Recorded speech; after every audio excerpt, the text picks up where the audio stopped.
వచ్చిన మీ అందరికీ కూడా ప్రభు అయిన యేసుక్రీస్తు నామమున నా యొక్క హృదయపూర్వక వందనాలు. అందరికి ప్రైజ్ ది లార్డ్. మంచి దేవుని మహాకృపను బట్టి ఈ యొక్క 2026 సంవత్సరంలో ఈ 40 దినాల ఉపవాస ప్రార్థనలోనికి దేవుడు మనందరిని కూడా నడిపించాడు. అందరి బట్టి దేవాది దేవునికి స్తోత్రం చెప్తాం. గట్టిగా చప్పట్లు కొడతాం. హల్లెలూయా.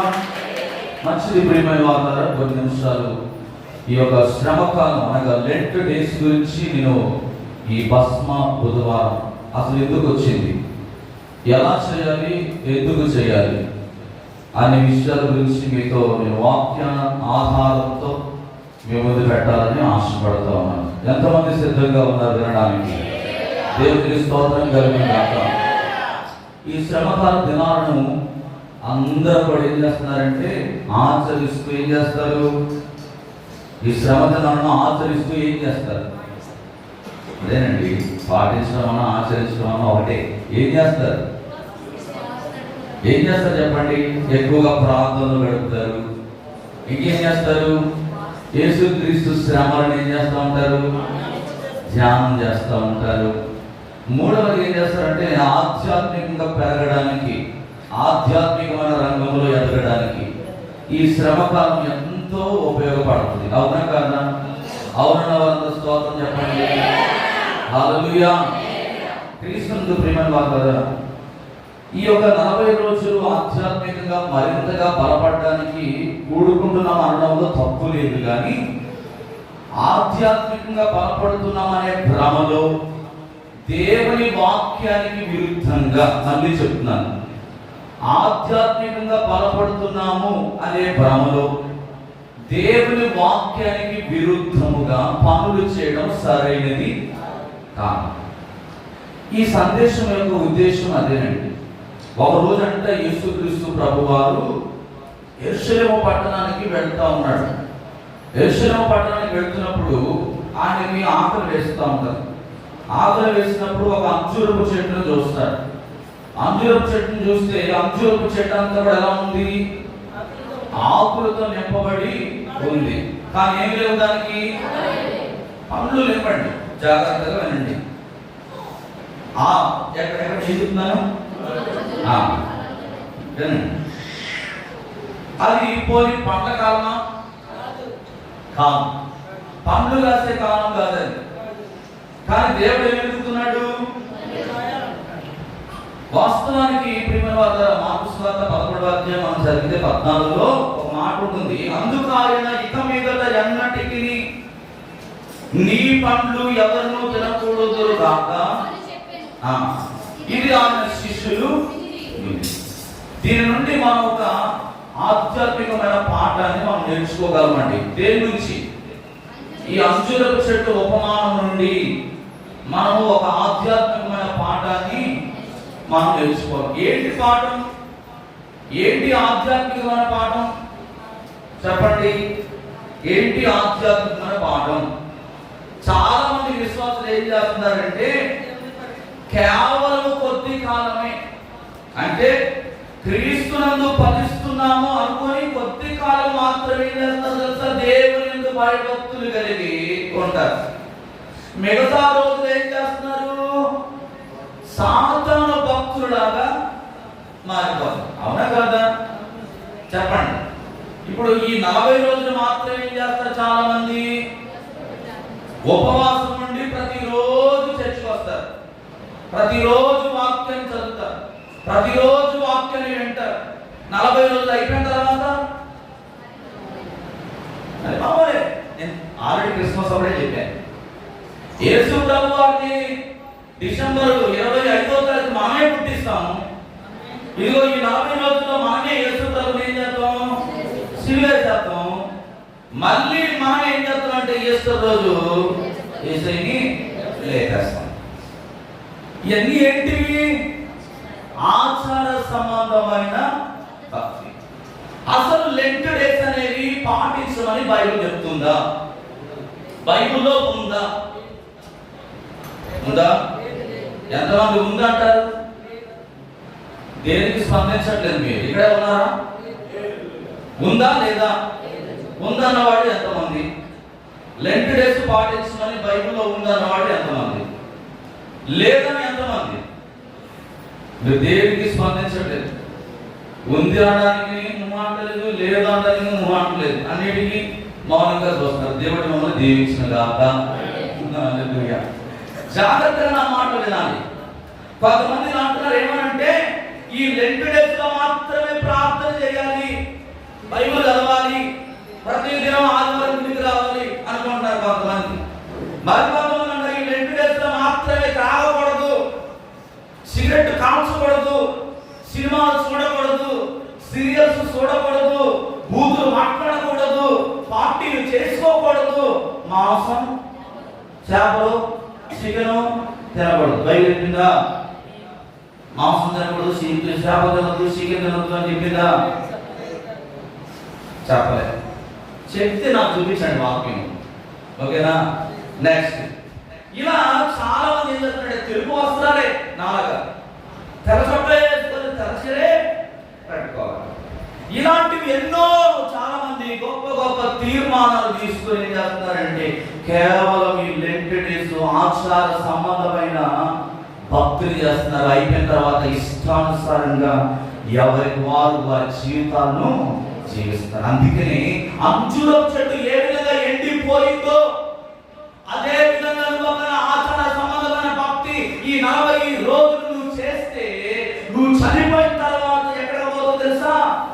నరకములోనికి వెళ్ళిపోతావని నేను చెప్పట్లేదు. మత్తయి సువార్త 3:8 అంటాడు, అబ్రహాము మాకు తండ్రి అని మీలో మీరు చెప్పుకొన. అబ్రహాము మాకు తండ్రి అండి, ఇస్సాకు మా నాన్న అండి, యాకోబు మా ముత్తాత అండి, ఇవేమి కూడా నువ్వు చెప్పడానికి వీలు లేదు అని బైబిల్ చాలా స్పష్టంగా చెబుతుంది. దేవునికి స్తోత్రం కలుగును గాక. మీరు ఒకసారి గమనించండి. యెషయా గ్రంథం 1:16-17 చదివితే యెషయా గ్రంథం 1:16-17 మిమ్మును కడుగుకొనుడి, శుద్ధి చేసుకొనుడి, మీ దుష్క్రియలు నాకు కనబడకుండా వాటిని తొలగింపుడి, కీడు చేయమానుడి, మేలు చేయ నేర్చుకొనుడి, న్యాయము జాగ్రత్తగా విచారించుడి, హింసించబడు వానిని విడిపించుడి, తండ్రి లేని వానికి న్యాయము తీర్చుడి, విధవరాని పక్షమున ఇదే కదా మీరు కోరుకున్న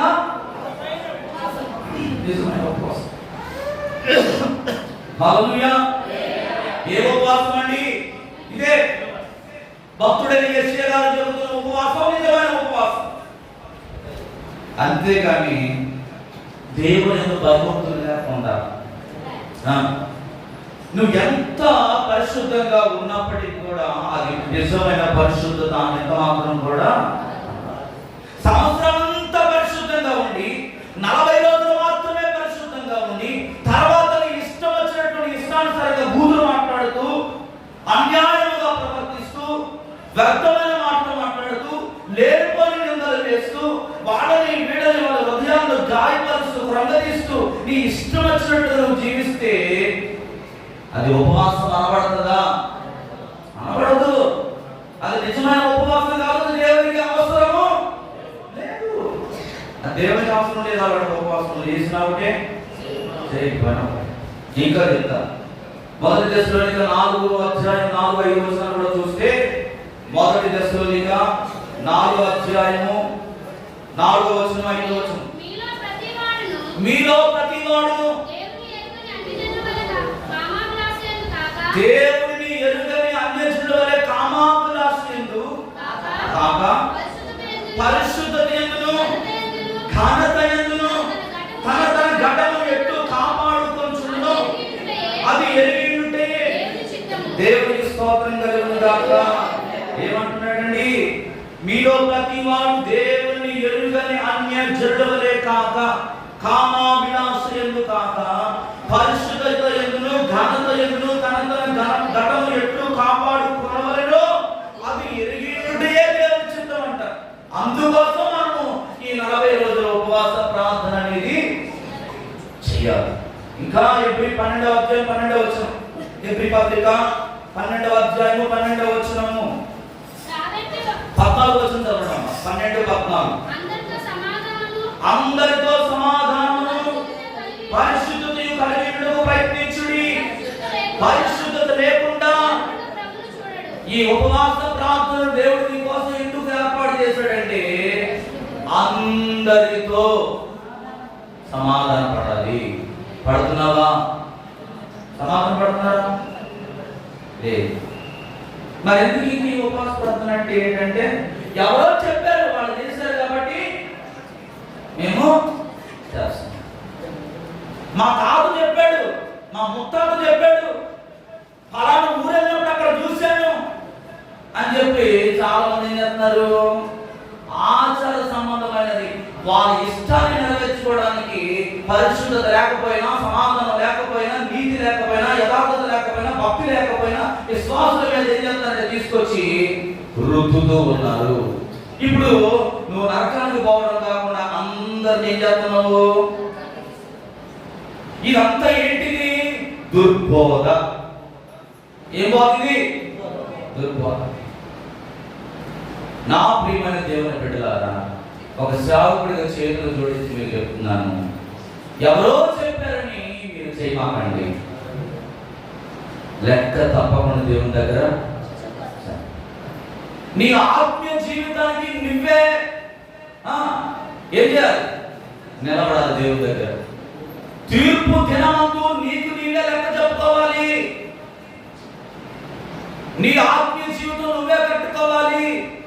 సేవకుడు చెప్పాడనో, ఆత్మీయతలు చెప్పిందనో, ఇంకెవరో చెప్పారనో, నువ్వు వాళ్ళు చేశారు, వీళ్ళు చేశారు, పాలన చోట చూశాను, అక్కడ చూశాను, ఇక్కడ చూశానంటే నువ్వు ఎంత మాత్రం ఇందాక చెప్పాను కదా, అబ్రహాము మాకు తండ్రి అని మీలో మీరు చెప్పుకొన తలంచవద్దు అని అంటున్నాడు వాక్యం. నీ భక్తి నువ్వే చేయాలి. ఇంకా చాలా స్పష్టంగా చెప్పాలంటే మనం చాలా డేంజర్ జోన్లో ఉంటున్నాం. దేవునికి స్తోత్రం కలుగుతుంది.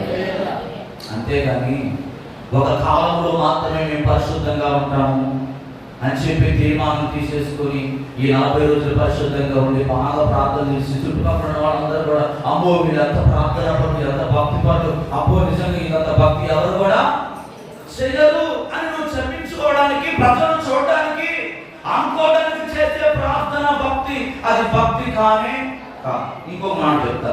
అసలు లెంట్ అనే పదం ఎక్కడి నుంచి వచ్చిందంటే, ప్రియమైన వారు గమనించండి, క్రీస్తు శకం 331వ సంవత్సరంలో లెంట్ డేస్ గా మార్చి ఈస్టర్ కు ముందు రోజు శనివారం వరకు 46 రోజులు జరుపుకునేవారు. కొద్ది కాలానికి మనుషులు ఏం చేశారంటే వచ్చే 6 దినాలను మినహాయించుకొని 40 రోజుల ఉపవాస దినాలను 47 రోజులు కాదండి, 40 రోజులు మాత్రమే. చాలా మంది ఏమనుకుంటారు 47 కాదు. ఆదివారం ఏంటి? ఈస్టర్ అంటే ఏంటి అర్థం? పునరుత్థానము. పునరుత్థానం అంటే ఏంటి? ఆయన సమాధి జయించి తిరిగి లేచిన దినము. ఈ 6 ఆదివారాలు ఏం చేయాలి? తీసేయాలి. తీసేయాలి. తీసేస్తే ఎన్ని వస్తాయి? అవే. ఇది కూడా చాలా మందికి ఏం చేయట్లేదు, తెలియట్లేదు. దేవునికి స్తోత్రం కలుగునుగాక. లెంటు పేరిట 40 రోజులు చర్చిలో కూడుకొని ఉపవాస ప్రార్థన ఎందుకోసం చేయాలంటే నీ ఆధ్యాత్మిక జీవితము బలపరచబడాలి. క్రీస్తు శకం 390లో లెంట్ డేస్ ప్రారంభాన్ని భస్మ బుధవారంగా పరిగణించారు. భస్మ బుధవారం అంటే ఏంటో తెలుసా? భస్మము అంటే ఏంటి? బూడిద. ఈ బూడిద ఏం చేస్తారంటే ఒలివ నూనెతో కలుపుకొని ఈ నొసటి మీద సిలువ గుర్తు వేసుకుంటారు. భస్మ బుధవారం ఎందుకు వచ్చింది? బూడిద బుధవారం అంటారు. ఒలివ నూనెతోనూ ఆ బూడిదను కలుపుకొని ఏం చేస్తారు? సిలువ గుర్తు వేసుకుంటారు. క్రైస్తవ మండల కాలం భస్మ బుధవారంతో మొదలయ్యి పరిశుద్ధ శనివారంతో ముగుస్తుంది. దాన్ని ఆదివారం అంటారు. యోవేలు గ్రంథాన్ని మీరు చూస్తే 2వ అధ్యాయము 12, 13 చూస్తారమ్మా. యోవేలు గ్రంథము 2వ అధ్యాయము 12-13. యోవేలు గ్రంథం 2వ అధ్యాయము 12-13. ఇప్పుడైనను మీరు ఉపవాసం ఉండి కన్నీరు విడుచుచు దుఃఖించుచు మనఃపూర్వకంగా తిరిగి నా యొద్దకు రండి. ఇదే యెహోవా వాక్కు. మీ దేవుడైన యెహోవా కరుణా వాత్సల్యము గల వాడును, శాంతిమూర్తియు, అత్యంత కృప గలవాడై ఉండి తాను ఉద్దేశించిన కీడును చేయక మీ వస్త్రములను కాక మీ హృదయములను చింపుకొని దేవునికి స్తోత్రం కలుగును. ఎందుకయ్యా ఈ భస్మ బుధవారం మనం ఆచరించాలని చెప్తుంది వాక్యం. భక్తుడైన యోవేలు గారు ఏం చెప్తున్నాడండి? మీ వస్త్రములను కాక హృదయాన్ని చింపుకోవాలి. హృదయాన్ని చింపుకోవాలి. హృదయాన్ని చింపుకొని దేవుని సన్నిధిలో ఎందుకో తెలుసా? ఆయన కరుణ వాత్సల్యత కలిగిన దేవుడు కనుక నీ మీద రావాల్సిన ప్రతి శిక్ష నుండి ఆయన మాత్రమే నిన్ను విడిపించేవాడు. నీ పాప రోగ జీవితాన్ని కూడా కడిగివేసి నిన్ను పరిశుద్ధంగా మార్చేవాడు ఎవరంటే ఆయన మాత్రమే. ఎందుకంటే ఆయన రక్తము పరిశుద్ధమైనది, ఆయన రక్తము నిష్కలంకమైనది, ఆయన రక్తము విలువైనది. ఆ విలువైన రక్తము చేతనే నీవు కడగబడగలవు. ఆ విలువైన రక్తం ద్వారా మాత్రమే నువ్వు పరలోక రాజ్యానికి చేరగలవు. అందుకే అన్నాడు, మీ వస్త్రములు కాక మీ హృదయాలను చింపుకోండి. నిజానికి భస్మ బుధవారం అనే పదము వ్యవహారక పదం అని కొన్ని పుస్తకాల్లో రాయబడి ఉందండి. నొసటి మీద బూడిద రాసుకోవడం. మీరు భస్మ బుధవారం ఆచరించండి. అసలు బూడిదతో సిలువ వేసుకున్నట్లు బైబిల్లో ఎక్కడ కూడా లేదు. మత్తయి సువార్త మీరు 11వ అధ్యాయం 12వ వచనం రాసుకోండి, ఇంటికి వెళ్ళిన తర్వాత చదవండి. ఎస్తేరు గ్రంథం 4వ అధ్యాయం 1వ వచనం చదువుకోండి. అలాగే యోబు గ్రంథం 2వ అధ్యాయం 8వ వచనం చదువుకోండి. ఫస్ట్ చెప్తున్నాను రాసు, ఎందుకంటే చదివించడానికి టైం లేదు కాబట్టి త్వరగా చెప్పేస్తున్నాను. దానియేలు గ్రంథం 9వ అధ్యాయం 3వ వచనం కూడా రాసుకోండి. ఇవన్నీ కూడా మీరు గమనించండి. ఇలా చేసే వారందరూ ఇప్పుడు నేను చూపించిన ఈ వాక్యాలకి చేసే పనులకి అసలు సంబంధమే లేదు. మీరు ఇంటికి వెళ్ళిన తర్వాత ఈ వాక్యాలను చదివితే మీకే అర్థమవుతుంది. ప్రియమైన వారు గమనించండి, మారు మనసు పొందితే నువ్వు ఏం చేయాలి? మారు మనసు పొందితే నువ్వు ఏం చేయాలి? బాప్తిజం తీసుకోవాలి. అపొస్తలుల కార్యములు 2వ అధ్యాయం 38లో ఏం చెప్పాడండి? అపొస్తలుల కార్యములు 2వ అధ్యాయం 38లో ఉన్నాం ఒకసారి. అపొస్తలుల కార్యములు 2వ అధ్యాయం 38. పేతురు మీరు మారు మనసు పొంది పాప క్షమాపణ నిమిత్తము ప్రతి వాడు యేసుక్రీస్తు నామమున బాప్తిస్మము పొందుడి.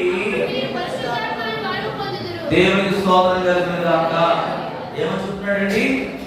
పేతురు ఏమన్నాడు? మీరు మారు మనసు పొంది పాప క్షమాపణ నిమిత్తము ప్రతి వాడు ఎవరి నామమున? యేసుక్రీస్తు నామమున ఏం చేయాలి? బాప్తిస్మము పొందాలి. రెండోదిగా తప్పు చేస్తే చేసిన తప్పుకు దేవుని సన్నిధిలో ఏం చేయాలి తెలుసా? ఒప్పుకోవాలి. 1 యోహాను 1:19 వచనం. 1 యోహాను 1:19. 1 యోహాను 1:19. 1:19. 1 యోహాను 1వ అధ్యాయం 19వ వచనము. వారు మనలో నుండి బయలుదేరి గాని వారు మన సంబంధులు కాదు. వారు మన సంబంధులైతే మనతో కూడా నిలిచి ఉండురు. అయితే వారందరూ మన సంబంధులు కారని ప్రత్యక్షపరచబడినట్టు దేవునికి స్తోత్రం కలుగును. ఎవరు సంబంధులు కాదంట? ఇన్ని లైట్లు పెట్టామైనా కూడా మీకు కనబడట్లేదు. ఓకే, హల్లెలూయా. యేసు నామములో మీ కళ్ళు తెరవబడును గాక. హల్లెలూయా. అర్థమవుతుందండి? వారంటే ఏం చేస్తారండి? వారు మనలో నుండి బయలుదేరి కానీ వారు మన సంబంధులు. వారు మన సంబంధులైతే మనతో కూడా నిలిచి ఉందరు. అయితే వారందరూ మన సంబంధులు కానీ ప్రత్యక్షపరచబడినట్టు వారు బయలుదేరి. దేవుని సంబంధులే చేసిన తప్పు కొరకు ఏం చేస్తారు? దేవుని దగ్గరకు వచ్చి పశ్చాత్తాపంతో ప్రార్థన చేయాలి. ఇది వాక్యానుసారం. అంతేగాని నొసటి మీద బూడిదతో సిలువ వేసుకోవడం అనేది పాత నిబంధనలో కానీ కొత్త నిబంధనలో కూడా ఎక్కడ. ఈ భస్మ బుధవారం మొదలుకొని ఈస్టర్ ముందు రోజు శనివారం వరకు 46 రోజులు వాటి మధ్యలో వచ్చే ఈ ఆదివారాలు మినహాయించుకొని ఈ 40 రోజుల కాలాన్ని లెంట్ డేస్ అని పిలువబడతా ఉంది. ఇంకో విషయం చెప్పేసి మనం ప్రార్థన పెట్టుకోవాలి. మరొక మాట ఏంటంటే మండల కాలం లేదా 40 రోజులు.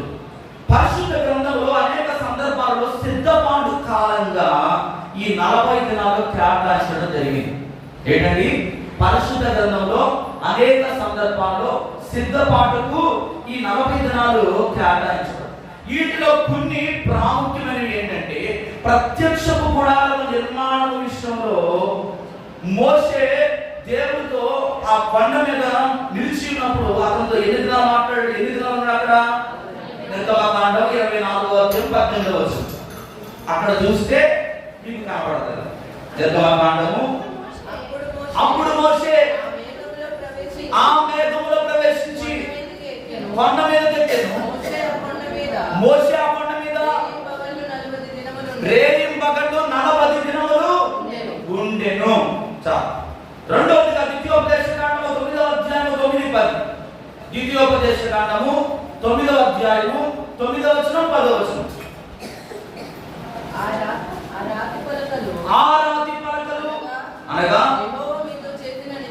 యెహోవా మీతో చేసిన నిబంధన పలకలు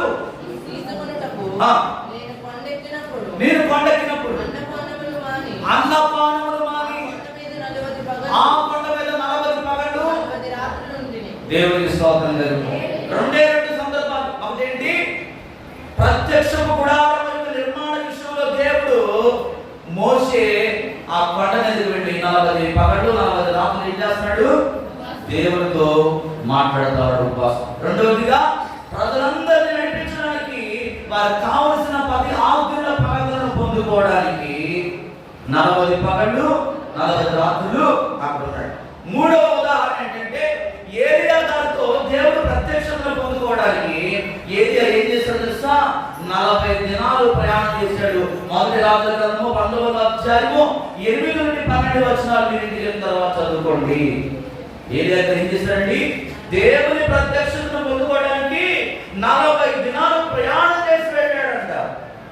ఆయన ప్రత్యక్షతను పొందుకోవడానికి అన్నిటికంటే మించి మన ప్రభు అయిన యేసుక్రీస్తు తన బహిరంగ పరిచర్య ప్రారంభానికి ముందుగా సిద్ధపాటుతో అరణ్యంలో 8 దినాలు గడిపాడు. ఆయన 40 దినాలు ఉపవాసం నుండి ప్రార్థన చేస్తున్నాడు. మత్తయి సువార్త 4వ అధ్యాయము 2వ వచనంలో, లూకా సువార్త 4వ అధ్యాయము 1వ వచనం. ఈ లెంట్ డేస్ ఎవరు ఎలా ప్రవేశపెట్టారో, ఏ ఉద్దేశంతో ప్రవేశపెట్టారో అనేది ప్రకటన పెడితే ఈ 40 రోజులు చర్చికి వెళ్ళి దేవుడిని మనం ఏం చేస్తున్నాం? ఆరాధిస్తున్నాం. ఆధ్యాత్మికమైన అభివృద్ధి చెందుతా ఉన్నాం కదా. ఏం అభివృద్ధి అండి?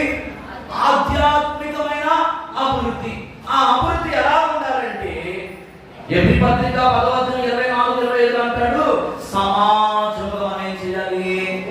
కూడుకోవాలి.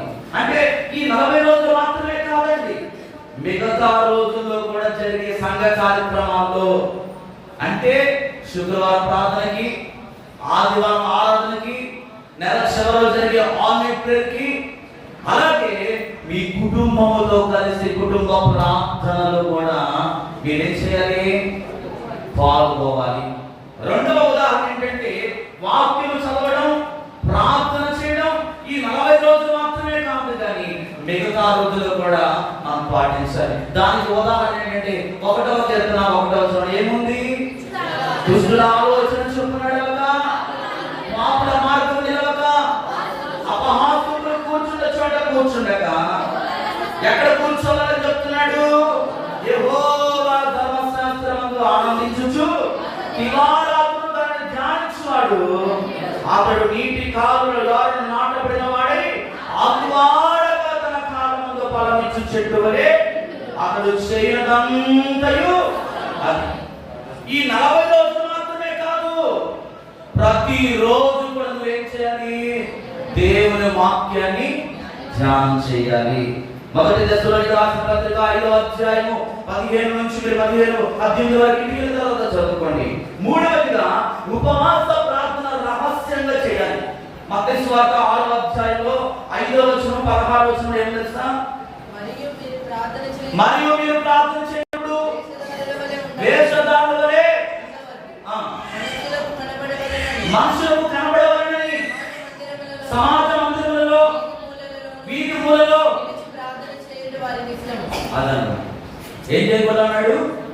రహస్యంగా చేయాలి. సమాజ మందిరంలో కాదు, వీధిలో కాదు, మూలలో కాదు, నువ్వు చేయాల్సింది నీ గదిలోనికి వెళ్ళి నువ్వు రహస్యము చూచుచున్న నీ దేవునికి విశ్వాస జీవితానికి ఉపవాసం అనేది చాలా ప్రాముఖ్యమైనది.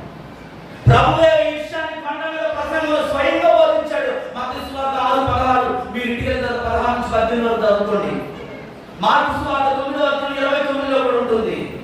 ఈ లెంట్ కాలంలో చాలా మంది విశ్వాసం చేస్తారంటే ప్రతి రాత్రి లేదా ప్రతి శుక్రవారం రాత్రి మాత్రమే ఉపవాసం చేస్తారు. అలా చేసే వారందరూ కూడా ఒక విషయాన్ని గమనించాలి.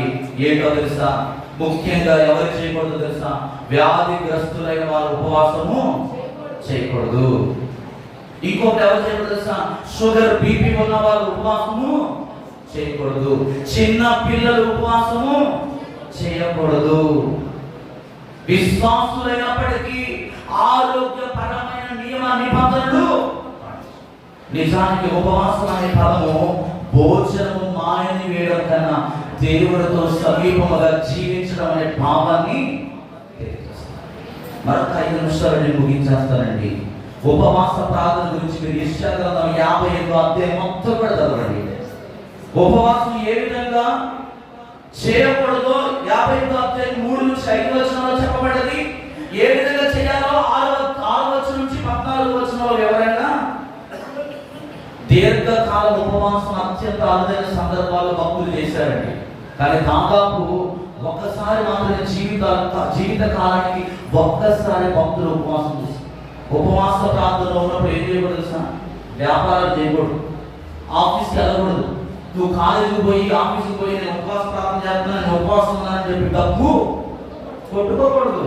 యెషయా 58:3 నుంచి 5 వచనాల ప్రకారం ఉపవాస ప్రార్థన దేవుని కొరకు చేయకూడదు. అలా చేయమని బయట ఎక్కడ కూడా చెప్పలేదు. ఉపవాస ప్రార్థన ఎందుకు చేయాలో, ఎవరి కొరకు చేయాలో బైబిల్ చదివితే మీకు అర్థమవుతుంది. మూడవదిగా భస్మ బుధవారం ఆచరించమని ఎందాక చెప్పాను బైబిల్లో. 4వది తెలుసా? మట్టలాదివారంలో చాలా మంది ఏంటంటే మట్టలన్నింటి జాగ్రత్త దాచుకొని పెట్టుకొని ఒక సంవత్సరం వరకు వాటిని కాపాడుకుంటూ వాటిని దైవం లాగా బోధిస్తారు. ఒకసారి మన సంఘంలోనే మట్టలాదివారం జరిగితే తెల్లారి మట్టలన్నీ తీసేయమని చెప్పాను. తీసేయమని చెప్తే ఒక సహోదరు అంటుంది, అమ్మ అప్పుడే తీయకూడదు గారు, అప్పుడే తీయకూడదు. ఒక 6 రోజులు చర్చలోనే అలాగే ఉండిపోవాలి. అవన్నీ ఎండిపోవాలి. అవన్నీ ఎండిపోయి వాటిని మొత్తం అంతా ఆ తర్వాత జాగ్రత్తగా తీసుకెళ్ళి వాటిని బయట చెప్పిందా అండి? అంటే నువ్వేం చేస్తున్నావు? ఆచారపరమైన భక్తిని చేస్తున్నావు. బైబిల్లో ఎక్కడ కూడా చెప్పలేదండి మక్కల ఆదివారం చేయమని బైబిల్లో లేదే లేదు. అసలు ఇంకో మాట చెప్పాలంటే ఇవన్నీ ఏంటంటే ఆచారం. ఇంకా చివరి ఒక మాట చెప్తారు. ఈ లెంట్ దేశంలో కేవలం శిలువ పాటలే పాడాలి. శిలువ పాటలే పాడాలి. అది కూడా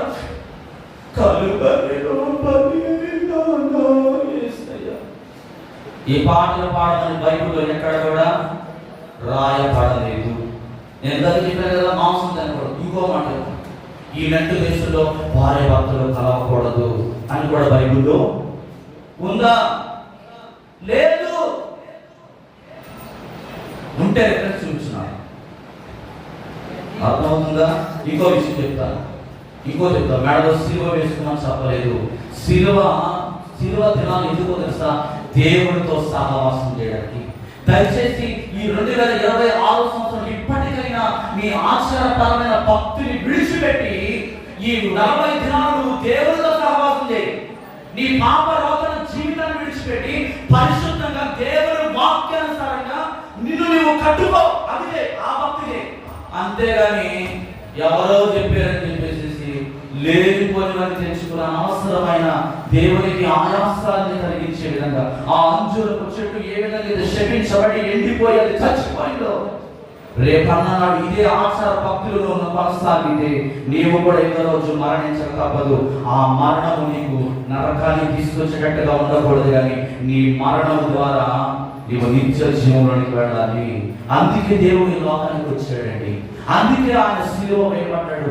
ఆయన ఎందుకు మనం జ్ఞాపకం చేసుకోవాలంటే ఆయనలా మనం మార్చబడడానికి. అంతేకాని ఎవరో చెప్పారని ఏదో చేశారని సంఘాలలో తీసుకొచ్చి పెట్టుకొని ఒకవేళ చేస్తే అది వ్యర్థము, అది వ్యర్థం, అది వ్యర్థం. కనుక ఈ రాత్రి కాల్సిందో ఒక్క నిమిషం కళ్ళు మూసుకుందాం, త్వరలో ఉంచుదాం, మోకరిద్దాం. ఇప్పటి వరకు మిమ్మల్ని ఎవరైనా యెజబెలు ఆత్మతో నింపబడి సాతాను శక్తుల చేత నింపబడి అబద్ధ బోధనను బోధిస్తూ దుర్బోధలో ఇంకా ఒకరిని ఇమిడిపోయి అలాగే ఉండిపోతే భక్తి అనుకుంటున్నావేమో, అది భక్తి కాదు. ఈ రోజు దేవుడు వాక్యానుసారంగా నీతో మాట్లాడాడు, ఆయన నీకు జ్ఞాపకం చేశాడు. కనుక ఏం చేయాలి, ఎలాంటి ఉపవాసం చేయాలి, ఎటువంటి ఈ 40 దినాలు ఎలా మనం వాడుకోవాలనే విషయాన్ని ఒక్కసారి ప్రభు నీతో జ్ఞాపకం చేశాడు. కనుక ప్రభా ఇదిగో నన్ను క్షమించయ్యా, ఇప్పటి వరకు నేను ఒకరు చేసేదేమో ప్రభా, ఎవరికో కనబడాలని చేసేదేమో ప్రభా, ఈ రోజు నుంచి నిజమైన ఉపవాస ప్రార్థన చేస్తానయ్యా, అనేకమైన సమాధాన పడతానయ్యా, ప్రేమ కలిగి ఉంటానయ్యా, న్యాయమే మాట్లాడతానయ్యా, న్యాయంగానే ప్రవర్తిస్తానయ్యా, సహాయం చేసే వ్యక్తిగా నేను ఉంటాను ప్రభాని. ఒక చిన్న ప్రార్థన, ఒక చిన్న పల్లవి పాడుకొని ఒక చిన్న ఆరాధన చేసుకుందాం. అందరూ కూడా నీళ్ళు మోకాడేద్దాం. ఒక్కసారి దయచేసి ఒక్కసారి నీళ్ళు మోకాడేసి చిన్న మోకాడేసి ఒక 5 నిమిషాలు దేవుని సన్నిధిలో మనం ఆరాధన చేద్దాం. Thank you lord. Hallelujah, hallelujah, hallelujah. పరిశుద్ధుడా నీకు వందనాలు ప్రభా. ఎలాంటి ఉపవాస ప్రార్థన నీకు ఇష్టమో మాతో మాట్లాడేవో తండ్రి. ఇదిగో ఇప్పటి వరకు మేము ఆచార సంబంధమైన భక్తి చేస్తున్నామేమో ప్రభా, దయచేసి వాటన్నిటి నుంచి మాకు విడుదల దయచేయి. యేసు నామములో ఈ 40 దినాలు మా జీవితాన్ని మేము కట్టుకోవడానికి సహాయం దయచేయి. ఆచార సంబంధమైన భక్తి మాకు వద్దయ్యా, ఆత్మ సంబంధమైన నింపుదల మాకు దయచేయి, ఆత్మలో మంట మాకు దయచేయి. నిజమైన వాక్యానుసారమైన సంఘంగా మా దైవత్వ సంఘాన్ని మీరు మార్చండి.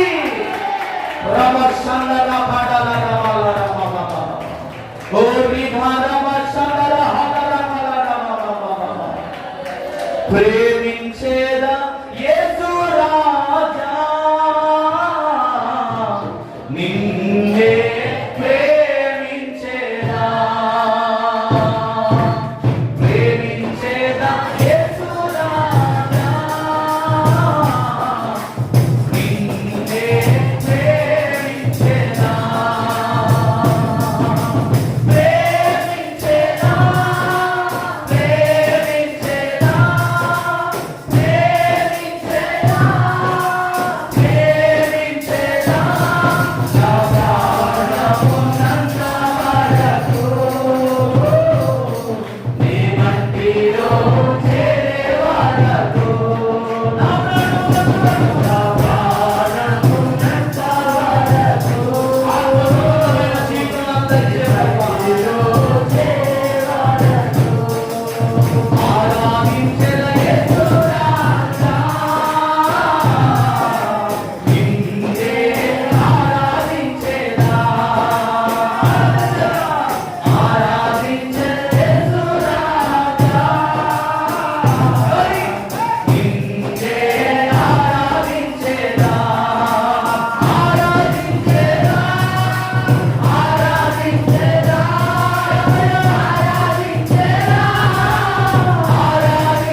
ఎలాంటి ఉపవాసం చేయాలో, ఏ విధమైన ఉపవాసం నీకు ఇష్టమో భక్తుడైన యోవేలు ప్రవక్త ప్రవచించాడు 2వ అధ్యాయంలోనైనా.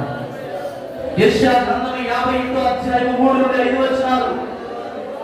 ఏ ఉపవాసమో 6వ వచనం నుంచి 14వ వచనంలో ఉన్న మాటలు ప్రభా మేము ఆ గృహాలకు వెళ్ళి ధ్యానించుకొని ఆచార సంబంధమైన భక్తి కాకుండా ప్రభా ఆత్మ సంబంధమైన భక్తి, ఆత్మలో తీవ్రత కలిగిన వారమై పరిశుద్ధ జీవితం కలిగి, ప్రేమ కలిగి, సమాధానం కలిగి, న్యాయమైన ప్రవర్తన కలిగి చేసే ఉపవాసమే ఉపవాసం అన్నాడు ఆయన. ఎదుగుతున్నటువంటి ఉపవాసం నా సంఘం మేము కలిసి చేయడానికి నీ కృపను దయచేయండి. ఇదిగో నేను ప్రభా ఆచార సంబంధమైన భక్తుల సంఘాల్లో ఈనాడు అనేక మంది రుదుతూ ఉన్నారు ప్రభా, ఏవేవో నాయన అవన్నీ మా సంఘంలో నుండి దూరమగులుగా ప్రార్థన చేస్తున్నాను. యేసు నామములో దూరమగులుగా ఆత్మ సంబంధమైన ఉపవాస ప్రార్థన కలిగి 40 దినాలు యేసు నామములో సంఘము ఆత్మలో మంట కలిగి, తీవ్రత కలిగి, నశించబోతున్న ఆత్మలో భారం కలిగిన ప్రార్థన జీవితం, వాక్య ధ్యానము ప్రతిరోజు ప్రతి బిడ్డకు దయచేయమని ప్రార్థన చేస్తున్నాను. ఈ 40 రోజులు మాత్రమే కాదు నాయన, ప్రతిరోజు వారి కుటుంబ ఆరాధన జరగాలి, ప్రతిరోజు సంఘానికి రావాలి, ప్రతి ప్రార్థన ప్రతి ఒక్కరు ఇన్వాల్వ్ అవడానికి నీ కృపను దయచేయమని ప్రార్థన చేస్తావు. సర్వ సంఘ నీ చేతులకు అప్పగిస్తూ ఈ మొదటి దినములు మాతో ఉన్నారు ఆయన, నీకు ఉన్నాను. ఈ జరగబోయే 39 దినాలు కూడా ప్రభా మీ ప్రత్యక్షతలు మమ్మల్ని గ్రహించి ప్రతి ఒక్కరిని మీరు బలపరిచి ఈ గుంపులు ఎవరైతే ఉపవాసం ఉండి మరింత ఆత్మీయ జీవితంలో బలపడాలని తీర్మానం తీసుకుంటారు, ప్రతి ఒక్కరు కూడా వాక్యానుసారమైన ఉపవాస ప్రార్థన చేయడానికి నీ కృపను దయచేయమని నీ నామానికి మమ్మల్ని మేము సమర్పించుకుంటూ యేసు పరిశుద్ధ నామములో ప్రార్థించి స్తుతి ఆరాధన సమర్పిస్తున్నాము తండ్రి. ఆమేన్. మన పరమ తండ్రి దేవుని ప్రేమ, కుమారుడు రక్షకుడు యేసుక్రీస్తు వారి కృప, పరిశుద్ధాత్మ దేవుని నిత్యమైన సమాధాన సన్నిధి కూడి ఉన్న మనకును ఆత్మీయ కుటుంబానికి లోపల సకల పరిశుద్ధులకు ఆయన కృప సదా తోడే నడిపించును గాక. ఆమేన్. యేసు శిలవత్వే ప్రభు సంపూర్ణ విజయం అపవాదులకు అనంత నాశనం యేసు నామానికి జయము కలుగును గాక.